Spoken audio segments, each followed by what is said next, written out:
I came to camp totally out of shape, Mike. You know what I'm saying? Like the first time we sparred, especially, like I hadn't fought.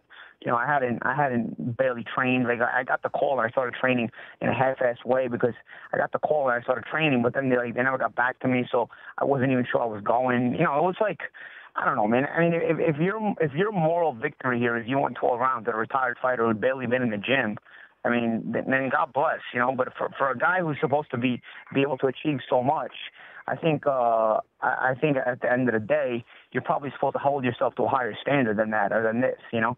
I mean, big name sparring partners don't come in, but he's burning all his bridges, you know. You know, big name fighters don't usually act as sparring partners because they have their own thing going on. But like I said, he's burning all his bridges. He did it with Chris Van Heerden, where he tried to record and like set up a little photo album or for himself, a little video images for himself, where he could dissect it and edit the video. And then Van Heerden ended up having the full video, and he looked bad, and there was an egg on Conor's face.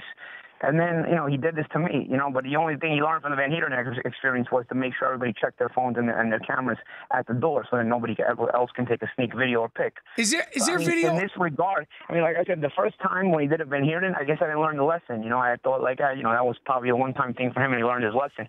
But now that he did it twice, I mean, after that happened with me, Andre Berto decided he wasn't coming to camp. Andre Berto was going to meet up with him for one sparring session. He was going to be in Vegas. And I spoke to Andre afterwards, and he's like, I ain't going over there. You know, he goes, I'll knock his ass out. You know, I told him. I said, Andre goes, I told him. I said, you know, you're not going to be playing that camera stuff with me, you know.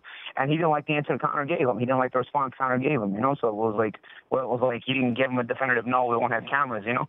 So Andre was like, man, I'm not going over there. I'll knock his ass out, you know. So I was like, yeah, I mean, I don't blame you, you know. So it was kind of that situation where, you know, he's kind of burning all his bridges. He's got, like, you know, the sparring partners he's got in camp. I mean, he's got one kid who, you know, who's a friend, what I would consider a friend of mine. He's like a journeyman kind of kid. He's been with a lot of tough fighters. You know, had some bad raps. You know, a good young fighter. I mean, a good older fighter. You know, and then he's got a young amateur kid who's, you know, a decent fighter. And he's got two MMA guys. You know, you're training for the best fighter in the world. You know, I don't know that Floyd Mayweather can win a welterweight title at this point. I mean, I don't know if he'd beat Errol Spence. I think he'd beat Jeff Horn. So, you know, I think Mayweather's still a championship-level fighter. But you're getting ready to fight one of the best fighters in the world, maybe the best fighter of the era.